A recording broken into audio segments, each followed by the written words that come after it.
એક નવયુવાન લગ્ન કરે છે. લગ્ન કરે છે તો એની પત્ની કહે છે કે હું તમારા પિતાજીને નહીં રાખું. એ સમજાવે છે. 2 વર્ષ નીકળી જાય છે. 2 વર્ષ પછી ફરી વખત કહે છે. ત્યારે એ હસબન્ડ કહે છે કે હું મારા પિતાજીને કેટલો બધો પ્રેમ કરું છું, એ મારા માટે નીચોવાઈ ગયા. ફાઇનલી એ ત્યારે સમજી જાય છે. ફરી વખત 5 વર્ષ પછી કહે છે કે હવે તો કાં તો હું નહીં અને કાં તો તમારા પપ્પા નહીં. અને ફાઇનલી ડિસાઈડ થાય.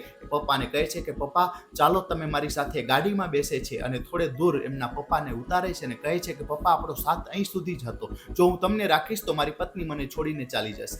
એમના પિતાજીના આંખમાં આંસુ આવી જાય છે અને કહે છે કે બેટા તું મને 2 કિલોમીટર આગળ ઉતાર. ત્યારે પેલો કહે છે કે કેમ પિતાજી ત્યાં? તો કે 20 વર્ષ પહેલા હું પણ મારા પિતાજીને ત્યાં છોડીને ગયો હતો. અને બેટા તું અહીં કંઈક નિશાની કરીને જજે, કારણ કે તારો દીકરો પણ તને આ જગ્યાએ છોડવા આવશે. કહેવાનો મતલબ કે તમે જેવું કરશો એવું જ પામશો. વિડિયો સારો લાગે તો એમને લાઈક કરો અને ચેનલને સબસ્ક્રાઇબ તેમજ ફોલો કરો.